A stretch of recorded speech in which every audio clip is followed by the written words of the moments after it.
we would have been detained regardless. This way, at least, we managed to stay together.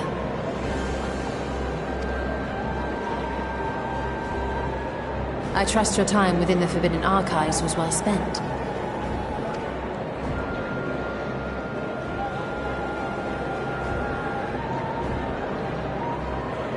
The Forum will come to order!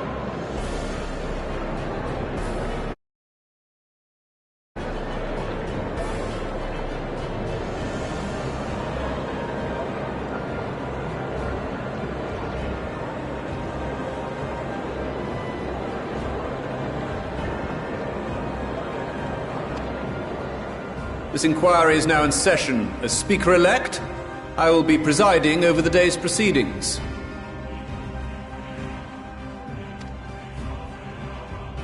Master Fortuner, would you be so kind as to restate the matter which compelled you to summon your colleagues with such urgency?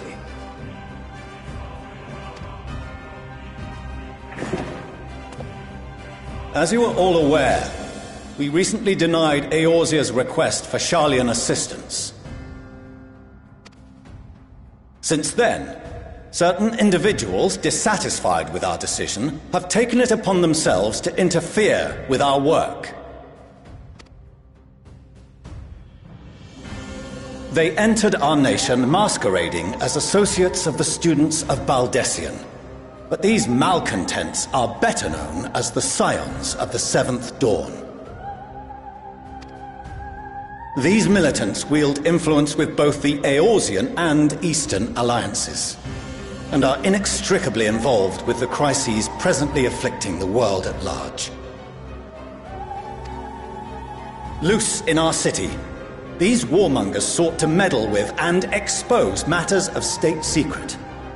What are they, if not a dire threat to be expelled?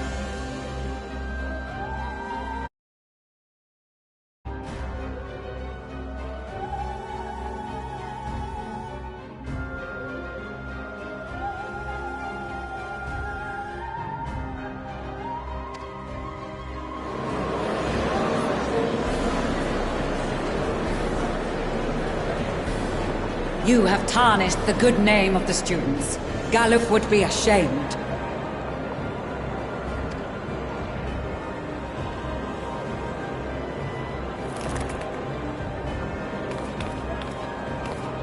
Galuf Baldessian was never one to forsake his fellow man. Even if this nation closed every door and retreated from the world, he would have found a way to help the Scions, help every soul of this star fight back against the coming doom.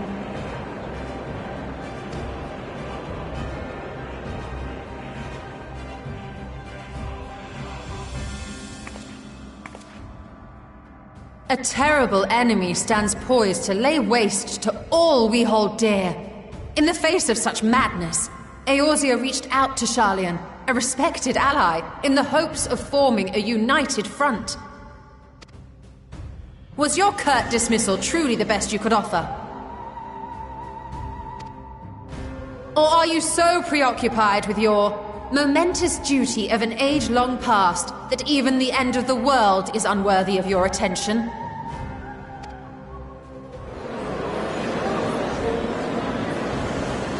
Whence came this revelation?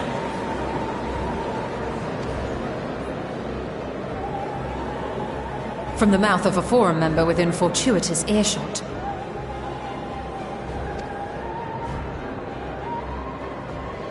Then it seems your findings support my own.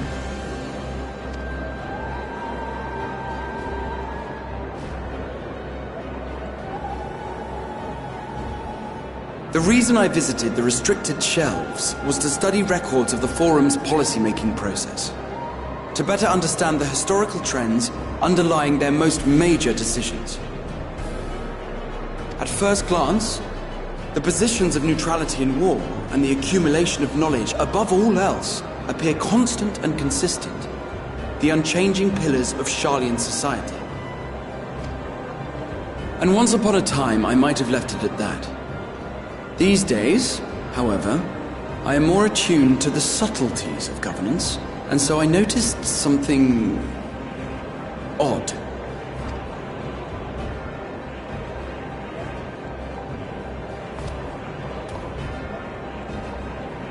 From a particular point in time, the purpose of these policies shifted. No longer was knowledge preserved for the benefit of society. Rather, society was to be gradually reshaped to ensure the preservation of knowledge.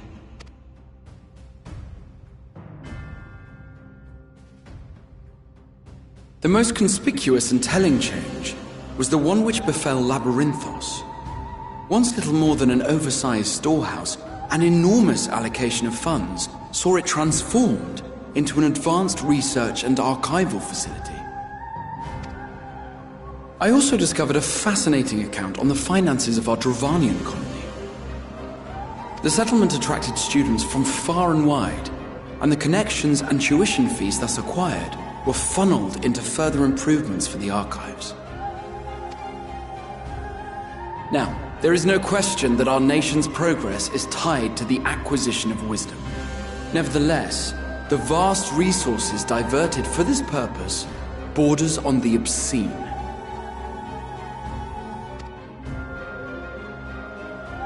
But returning to the matter of when, our change in course appears to have been made some 270 years ago. The very same period when Sharlayan scholars in the hinterlands began a formal study of the ethereal sea.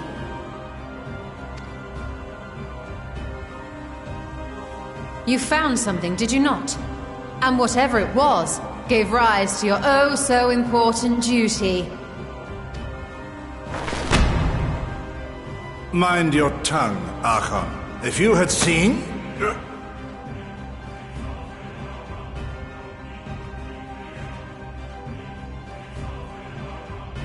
Yes, we are bound by a duty we cannot ignore. Knowing this, what would you have us do? Abandon our vital work and join you on the field of battle?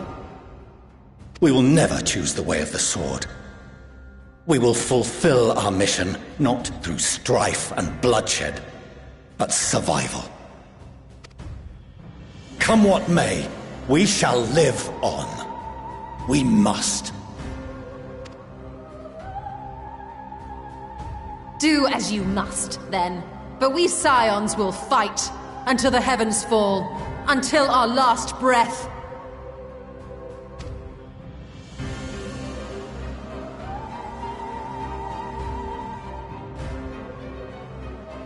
Such misguided zeal.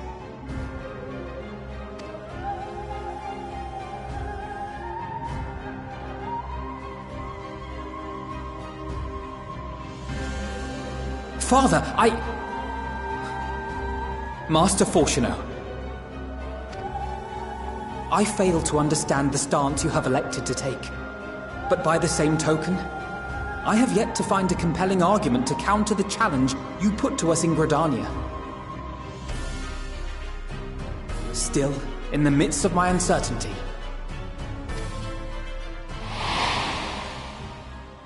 I must trust in myself to do what is right, as others have chosen to trust in me.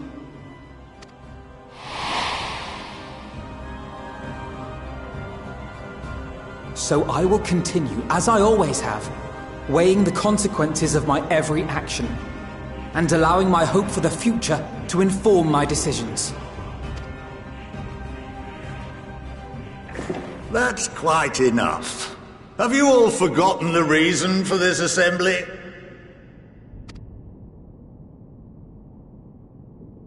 Skolok Monteshane. He's the head of the Studium and an old friend of my grandfather's. Honestly, every discussion devolves into some interminable debate. Terrible habit. Let's return to the topic at hand, By their own admission, these Scions have resolved to fight alongside the Eorzean nations against the doom which swift approaches. But there exists no evidence of an attempt to incite our citizens to do the same. Furthermore, while our decision may well have been the correct one, We cannot simply bull our way through these disagreements without inviting doubts or objections. Put yourselves in their place. Who among you would leave a tome unopened if an elder forbid you read it with no reason given? No. If we're to quell further discontent, then we must conclude this matter with a fair and even hand.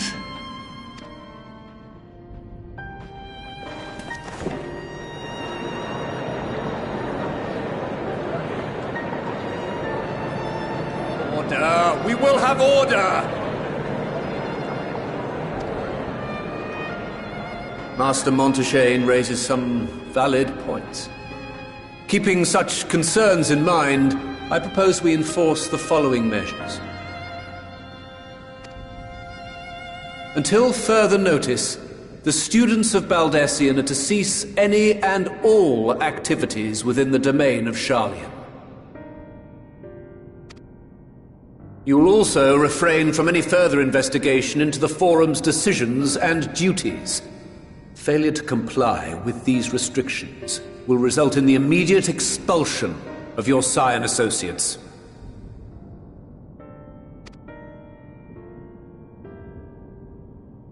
Let us put this judgment to a vote. All in favor, raise your hand.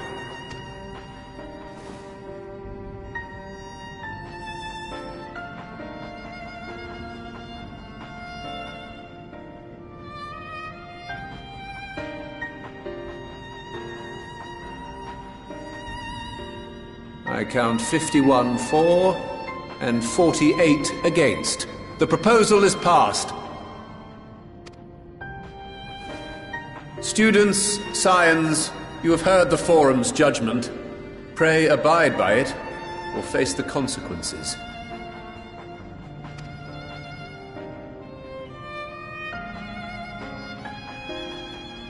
Honored members, I thank you for your time. This inquiry is concluded.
Welcome home, home, my my lady.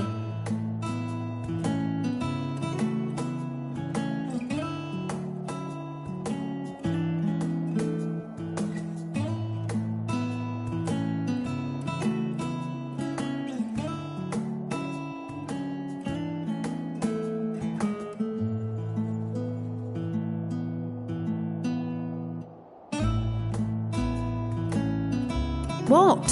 What are you gawping at?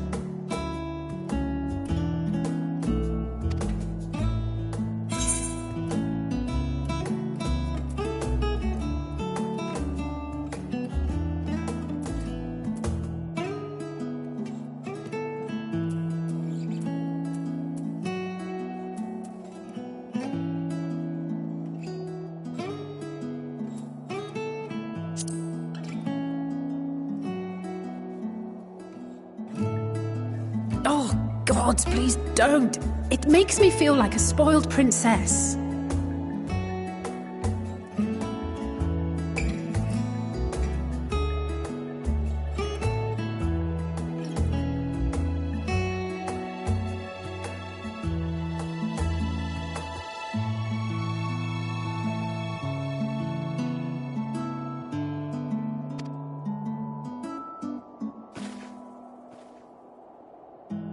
Lord Fortuneau is not to hear of this visit. And I should also like the children to have their gifts, ere my husband makes his return. As you wish, my lady.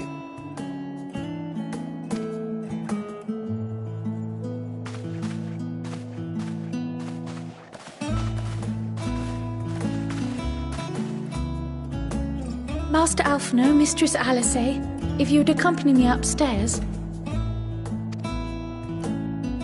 We shan't be long.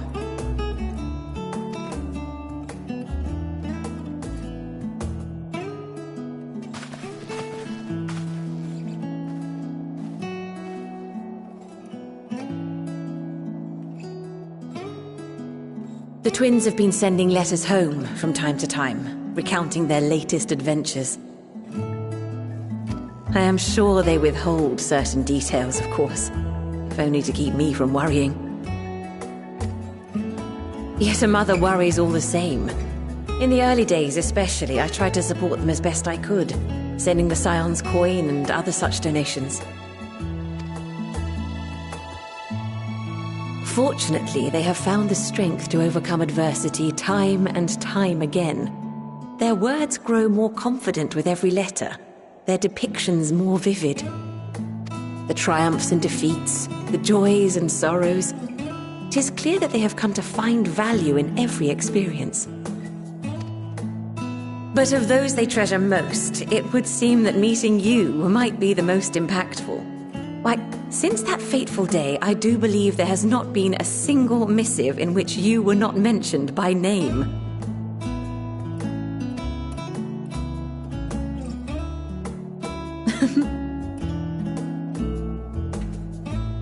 'Tis plain they care for you, and I am glad they have such a steadfast companion watching over them.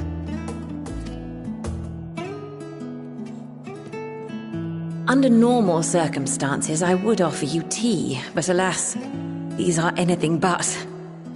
In any event, why don't you keep me company whilst we await my children's return? Perhaps you might regale me with a tale or two of your exploits.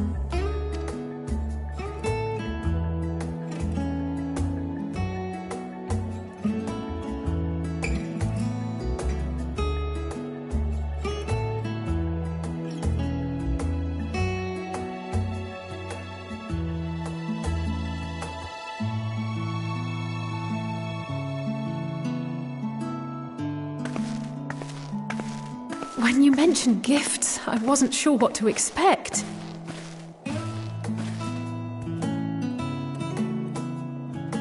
Mother,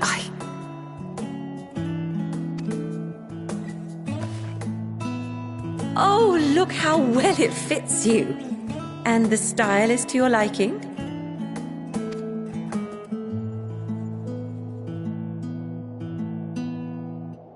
It's perfect. Exactly what I would have chosen. But please, tell me you had something different made for Alphino. Naturally. You are hardly little children anymore. And while I shall miss dressing you in those precious matching outfits, I must respect the individuals you have grown to become. See for yourself.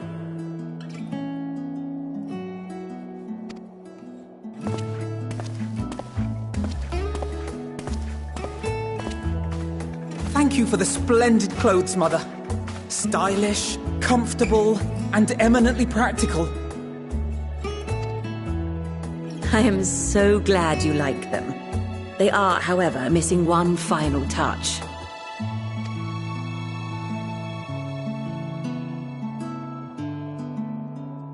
If you would allow me, Master Alphino.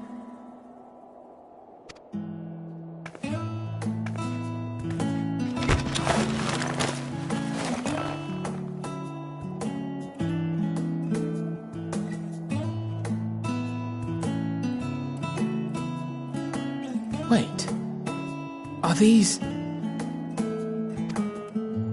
A sage's tools of the trade. They belonged to your father.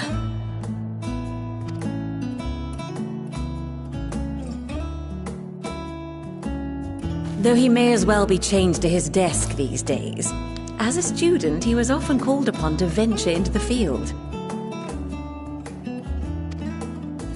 He wielded those armaments, both to heal and to harm in no few battles.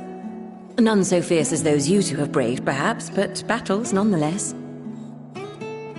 Thus did I pull them out of storage, to show you that he was not always the man who stands in vehement opposition to you now. And also because it would be a terrible waste of ridiculously expensive House Leveilleur commissioned artistry.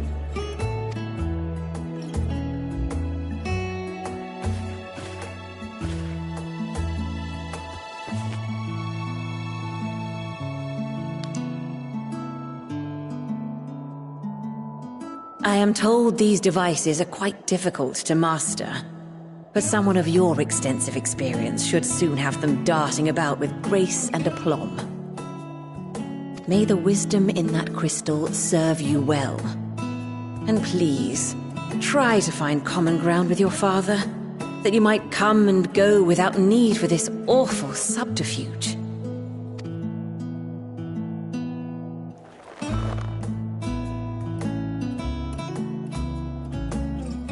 We will, Mother. I promise. My final gifts to you, before you run off, are an observation and a suggestion. Firstly, Fortunato has ever been a serious man, but it was only after you were born that he truly lost himself in his work.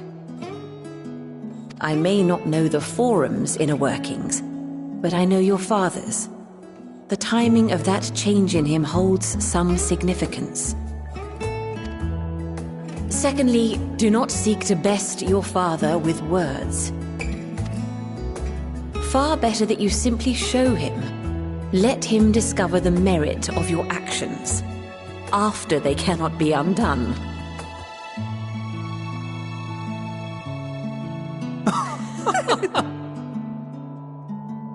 Oh, Mother. We shall take your wisdom to heart. Thank you again for these gifts, and farewell for now. Safe travels, my children.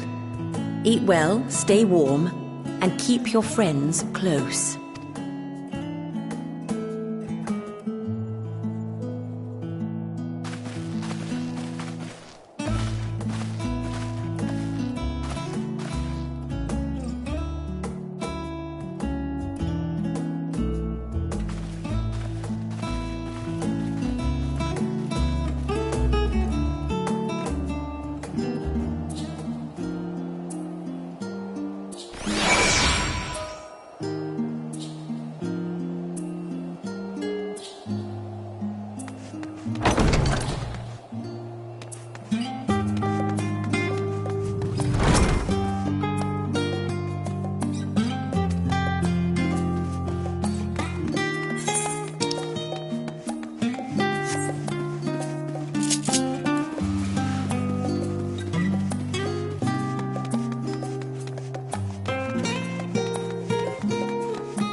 Yes, that would be Radzad Khan.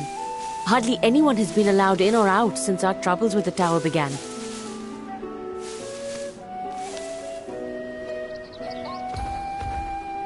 The faithful citizens huddle inside the city walls, and commerce has all but ground to a standstill. I pity the satrap, the trials he must be facing.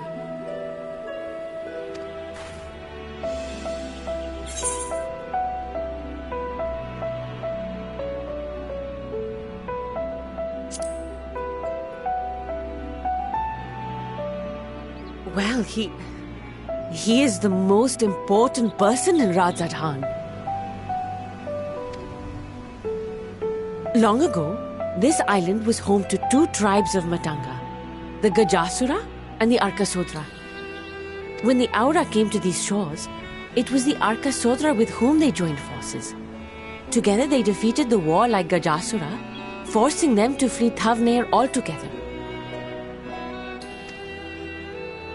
Peace and prosperity reigned for a time, until a clan of Hyur from the mainland decided they wanted the island for themselves. It was a direct ancestor of the present satrap who arbitrated that conflict and welded the warring factions into the nation we know today.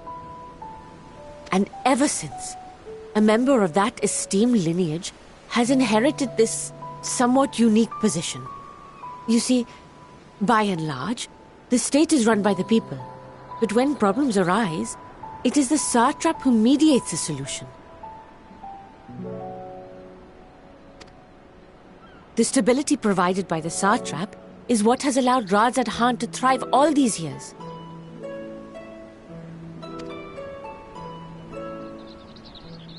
And it was the satrap himself who entrusted us with this duty. We will not fail him, nor our countrymen.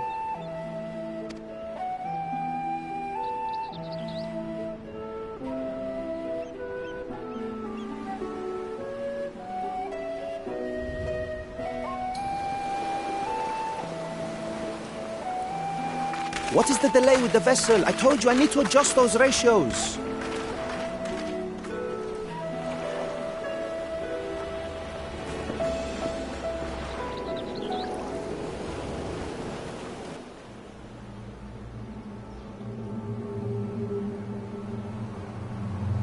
I come all this way to admire one of my splendid towers, and what do I find?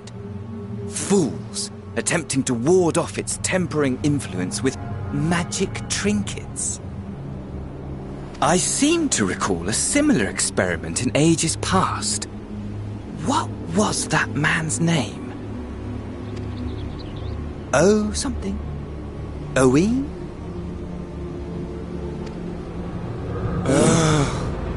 Another body, another time. Who could be expected to remember every trivial detail? Allowing them to construct such handy talismans would be counterproductive to my plans. And yet, I find myself deathly curious.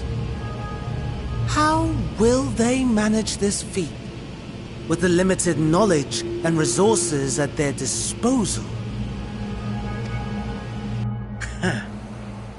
Complications be damned, for we cannot escape the nature of our souls. And I, as ever, am my own worst enemy.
I see our taskmasters have allowed you a moment's respite as well.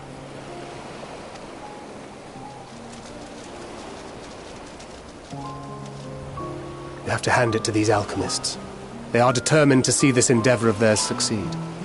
I've never been one for blind optimism, but I sincerely get the sense they're close to a breakthrough.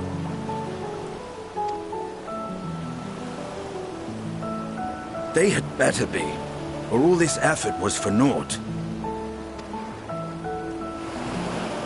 The peoples of Eorzea, of the Far East, of Thavner, children of this star united in common cause against a dire threat.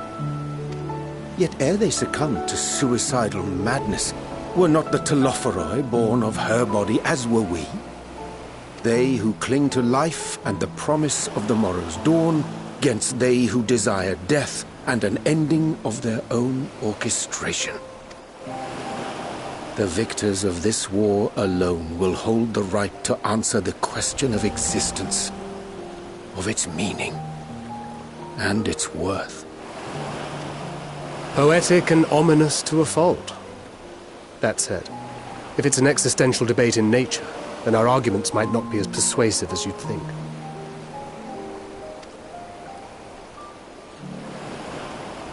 Fandaniel wants to die and take everyone with him in an orgy of pain and suffering. An utterly vile and unforgivable idea. And yet, when spat upon by fate and wailing in the deepest pit of despair, who among us can say they have not entertained similar thoughts? There are nights black as pitch, bereft of hope, and no words of comfort can reach you. And it's all you can do to grit your teeth and choke back the bile. The more you see and suffer life's injustices, the more difficult they become to bear.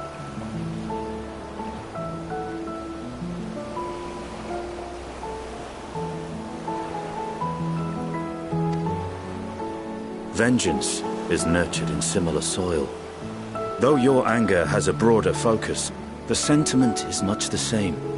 A fervent desire to destroy others, to see them drown in torment, as you have.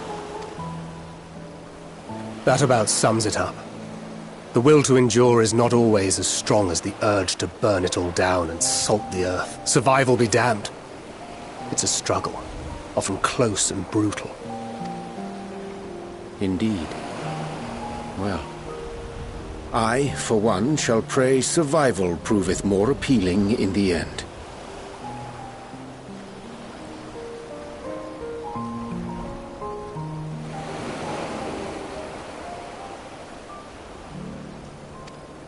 As will I.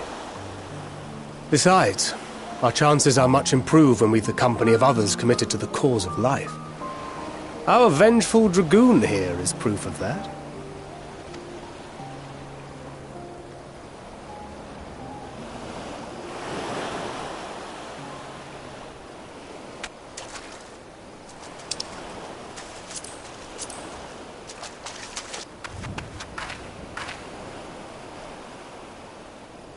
What is it? What did you see?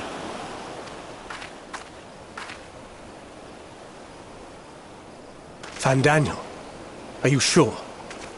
If he knows we've been working on a countermeasure.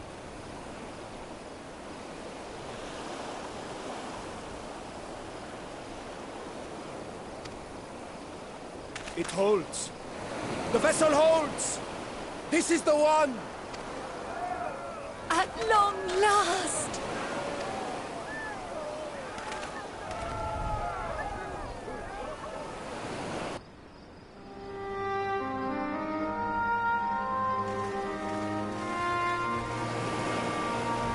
Look! We have finally created a talisman strong enough to withstand our experiments! We've named it a warding scale for the time being. With this in your possession, your soul should be completely shielded from corruptive ether. Afforded such protection, any one of us may approach the towers without fear. Thou hast mine admiration. 'Tis an invention of historical significance. I thank you for your kind words. But I would prefer you keep them unsaid until we test the talisman's efficacy in the field. It is for the next stage of our plan that we summoned you in the first place, to accompany me to the Tower of Zot. Should the scale prove effective, as I very much hope it will, then you'll have little to do. But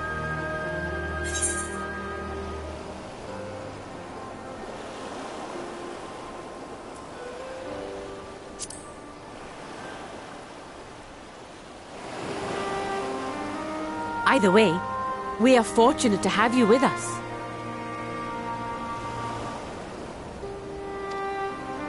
Nidana, are you certain you wish to do this?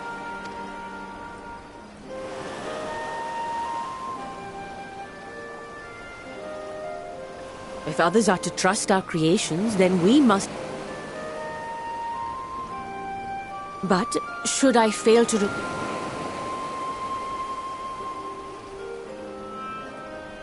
We'll keep an eye on the place while you're away. Assuming Fandaniel is lurking about, there's no telling what mischief he has in mind for us, or you. Be on your guard.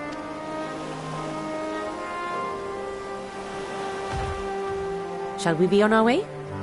I'll have one of the soldiers at the hatchery prepare us a boat, and we can set out from the northern shore. I'll see you there.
We should soon cross the threshold of the tower's influence.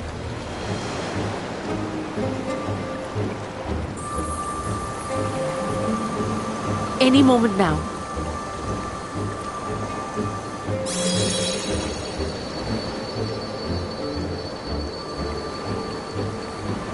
It's working! And you are still yourself? Then I'd like to see how it fares closer to the tower if we could.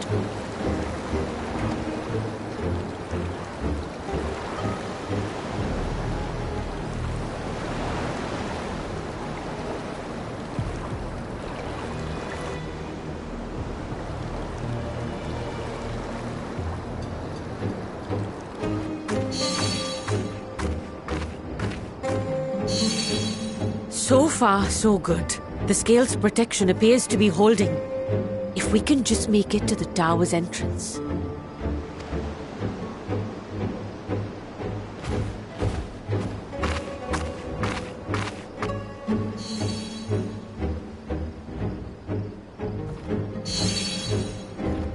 A few more steps.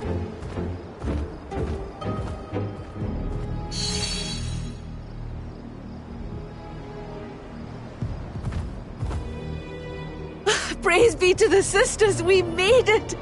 And the scale has proven itself to be everything we hoped it would be.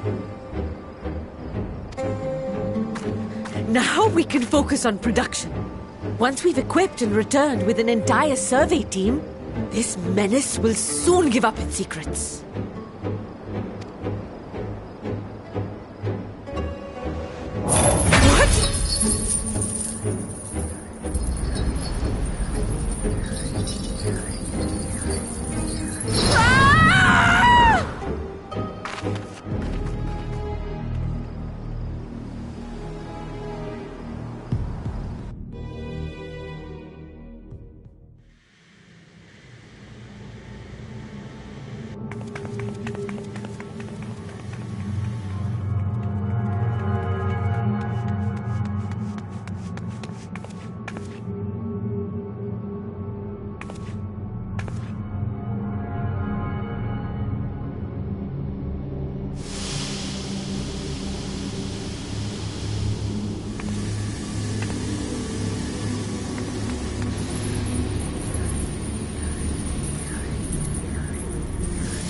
Let me go!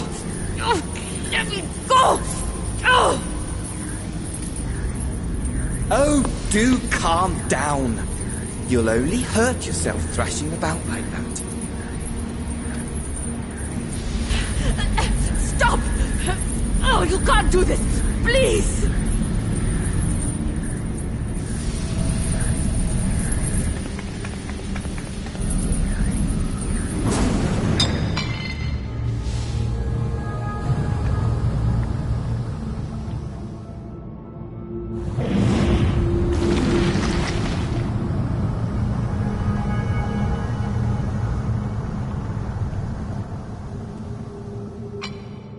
A little late for heroics, I'm afraid. The similarities are striking.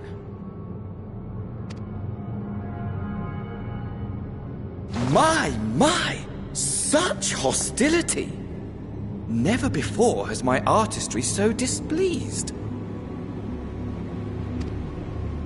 My patrons of old would have positively squealed in delight, though, between you and me, I find gushing praise exhausting.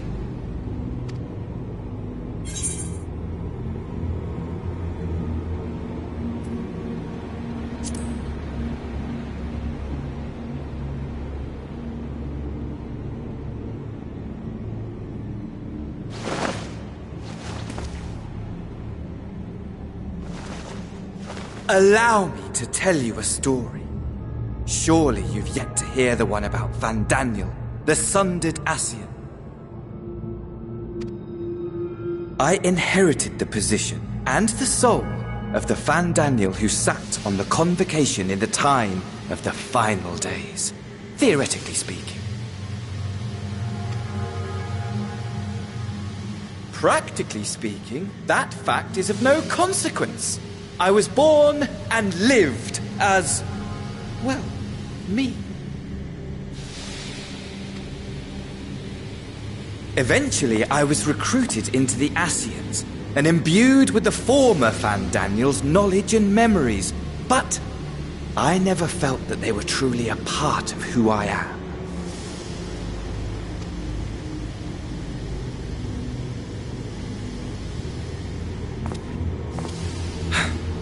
How to explain?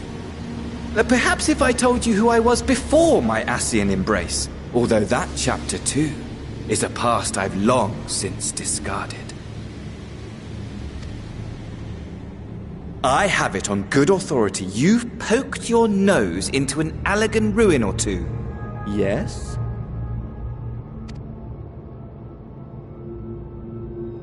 Then I expect you've heard of me. The old me.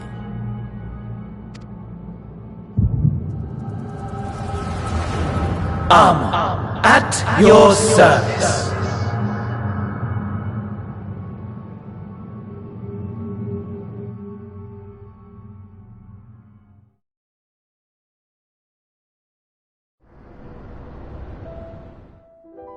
Imagine a nation of unbridled prosperity. Every need met, day after day of unbroken, unshakable peace. Existence fulfilled and ripe for decay. You are a genius without peer, Amon. However do you conceive of such delightful experiments?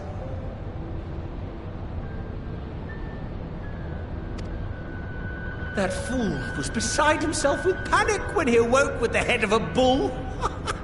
Even his cries for help emerged as so much guttural lowing. Oh, the memory of it.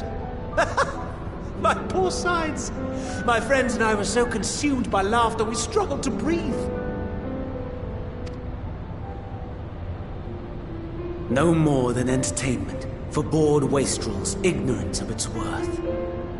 My all-consuming work. But it was not their only indulgence.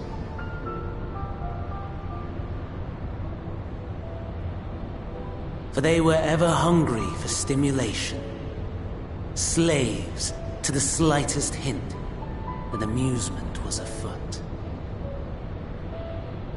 Our nation was ailing, but I would see the poison purged. I resurrected a legend, our first and greatest emperor.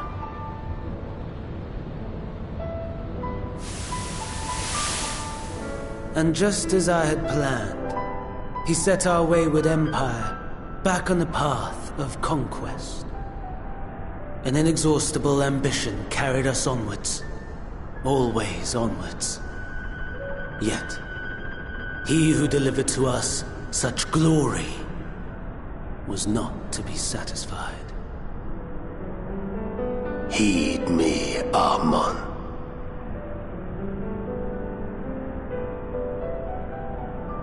No matter how vast one's empire, or full one's treasure vault, all is rendered meaningless by death.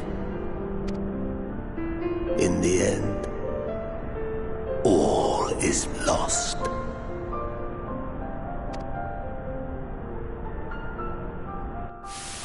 You know as well as I that the Emperor stands to lose this war, and so I have come to claim you. For while your methods leave something to be desired, we cannot deny the results of your work. And as fortune would have it, the seat of Fandaniel, your rightful seat, lies vacant and waiting. Take your place amongst your peers, rather than die a pointless death amidst the ashes of your doomed nation. send one of your clones to the Crystal Tower that you might see for yourself. See what lies ahead.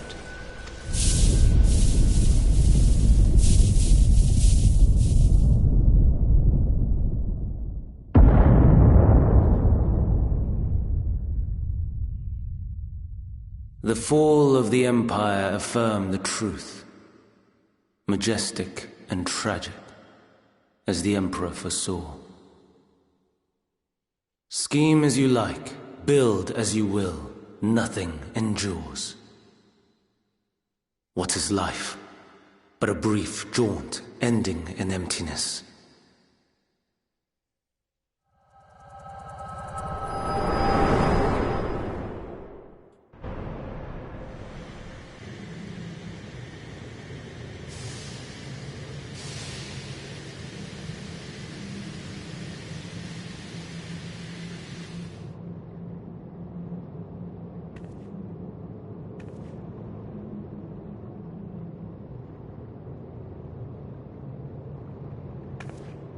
So easily distracted. Why, I almost left without saying farewell. As for your friend, you needn't worry. These pawns are far more useful to me alive as fuel for the primals.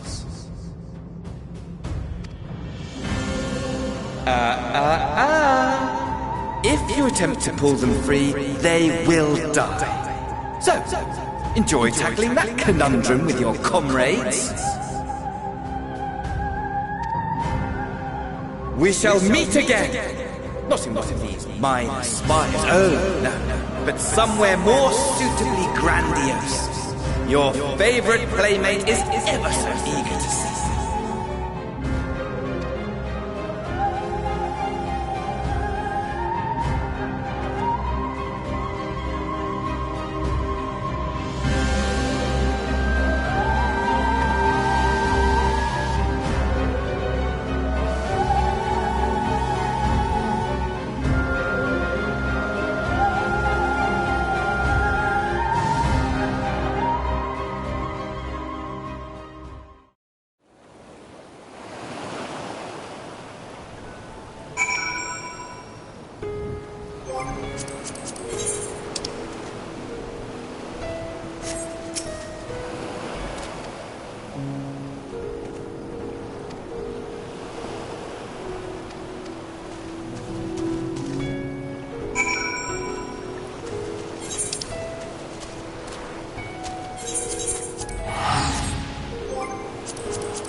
A vast rock squats upon Thavner, and to its stony surface clings the city of Rads at Han.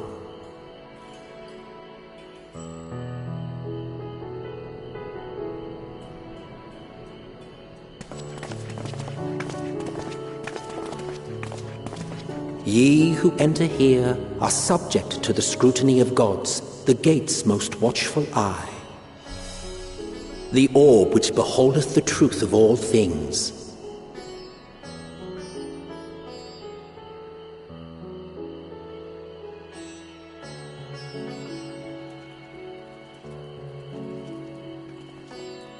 Pass beneath its hot and piercing gaze, bearing down like a second midday sun.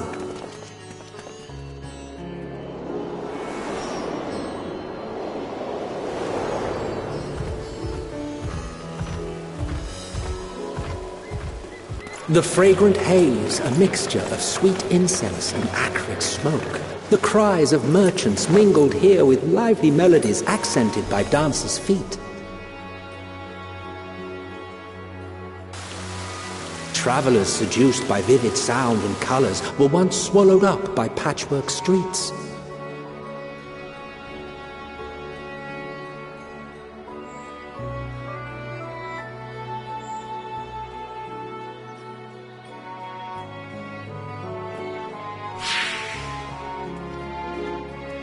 But no such scenes to savor now. To what somber present does that divine eye bear witness?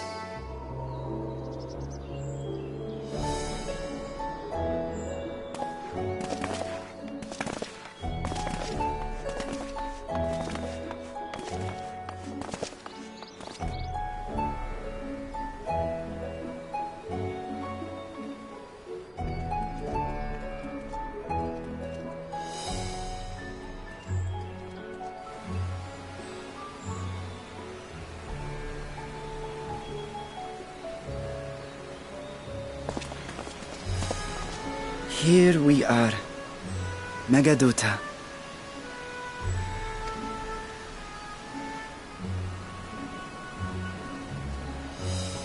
It seems a shame to bring you here directly.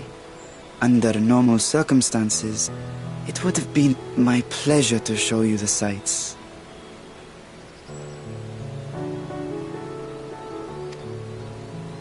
And it would have been our pleasure to see them. Alas, it seems our tour of the city will have to wait. I'm afraid so. Come, we should head inside.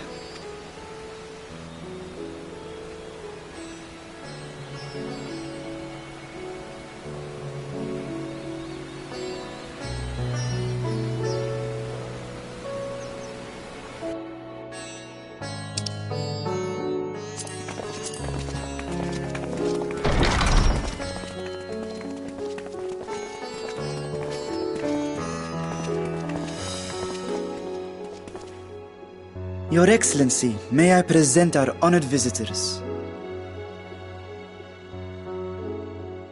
Ah, splendid. Most splendid. Allow me to introduce myself. I am Ahawan, satrap of Radzatan.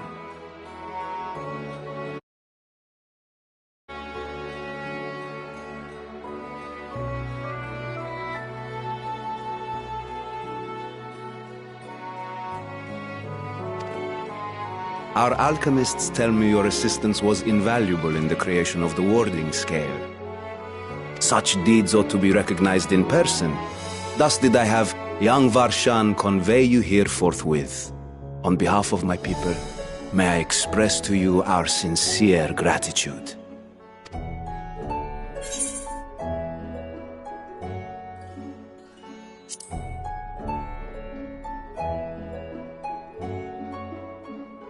A regrettable incident indeed.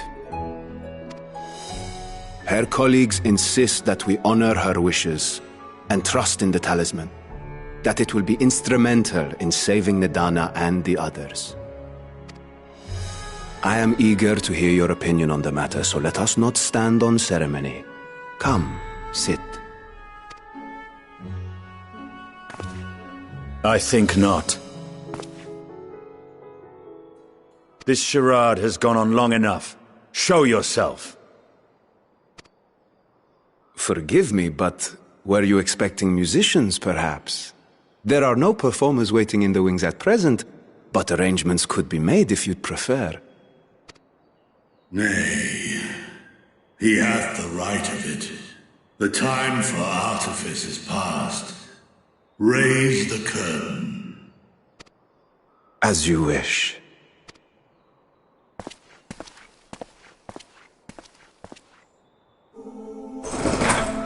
You travel as assistants to the students of Valdesian, but you are known to me.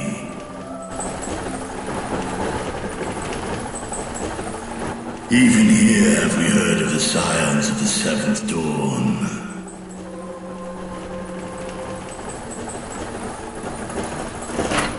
I am Vritra, and for years uncounted hath this isle served as mine abode.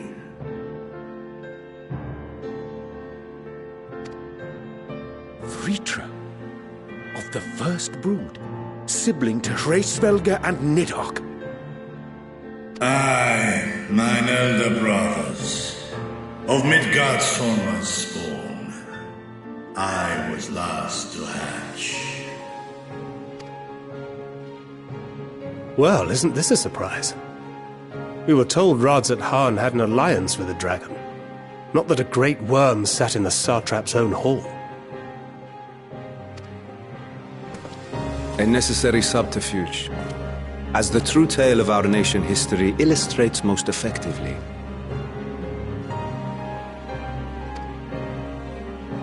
In the beginning, the rock upon which our city is built was home to Vitra, and Vitra alone. In time, the ancestors of the Matanga came to the island and established a foothold. But never did they dare disturb the worm's lair. Next to arrive were the Aura. Adopting the example of their Akasodra allies, they too treated Vitra with reverence and respect. And for many years, an understanding between our forefathers and the Great Worm endured. Until marauding heroes from the mainland came, threatening to shatter our peace and tranquility.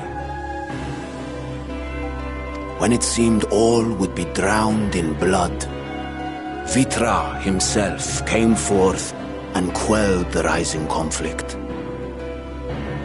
A peaceful accord was reached, and oaths sworn in Vitra's name. Thus began the dragon's governance of the fledgling state, which was to grow into Radzat Khan. But if Vritra is still here, then your position as satrap is just... A charade, yes. And one which my family has performed faithfully for generations. Many envy the great worms their power. Were it known that I ruled here, then the fires of war would burn without end. I would not be the flame which consumeth my people. Those few who join me in laying our country's foundations were, perforce, sworn to secrecy. Your eye. It was taken.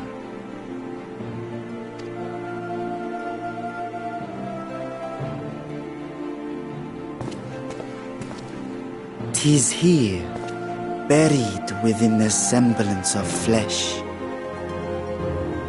The body before thee is but a simulacrum, constructed by the finest artisans of Radzat Khan.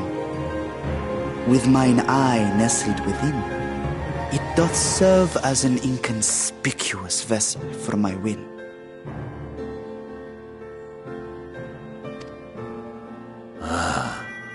That would explain why I felt the presence of a dragon upon our first meeting. I am woven with words fashioned to deceive such arcane senses. Though 'twas short-lived, It seemeth thy fusion with my brother hath left thee much altered, Estinian warmblood.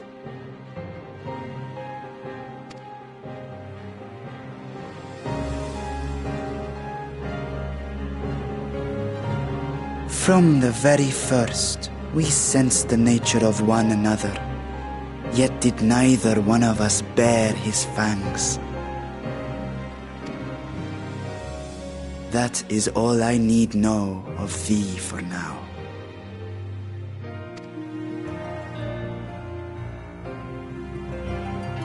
With my secret thus revealed, I have for you a proposal. Not as a worm of the first brood, but as the ruler of Radz. With all haste must we take in hand the finished talismans and breach this foul spire. Thence, should it lay within our power, dispel its wicked influence. Yet even with the assurance of the warding scales, the narrow confines of the tower doth limit the size of our force. And thus denied strength in numbers, thou must choose thy soldiers with care. Just so. Yet though our radiant host is formidable, I see a surer path before me. Thou and thy comrades have contended with a multitude of primal beings. Most recently, thou didst cast down false gods in Padelthan and Cartanau, I am told. 'Tis upon that strength I would call. The Scions have proven themselves the most capable, and I ask that you serve as the tip of our spear. Talismans would, of course, be provided for each of thy companions. And should you agree to this undertaking, more will be provided to make use of as you see fit. There's no denying it's a dangerous proposition, but the rewards may far outweigh the risk. Just think of what we might accomplish if we could equip all our allies with warding scales. I worry, however, that even the four of us may be too few for what you have in mind. Might we regroup with our friends first to discuss the matter? 'Tis no trifling task that I have laid before you. Go. Steel your hearts and hone your plans. Such time as you require shall be spent in crafting your protective charms. It seems a quick trip back to Sharlayan is in order.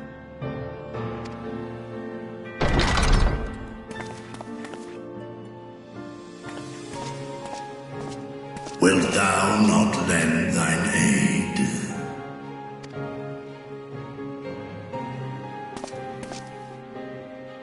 Whether your request be made as a great worm or the ruler of Radz at Han, I see no reason to refuse, nor will I.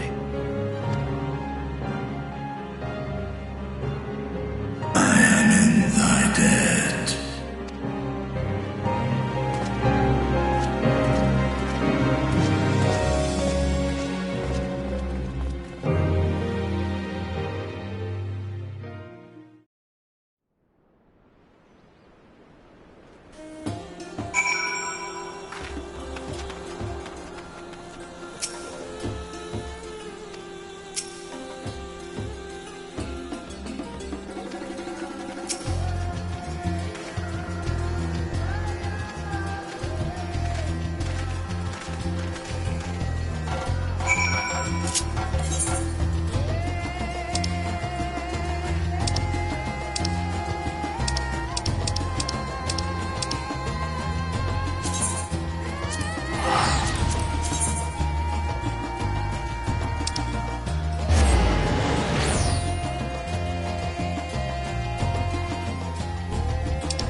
you.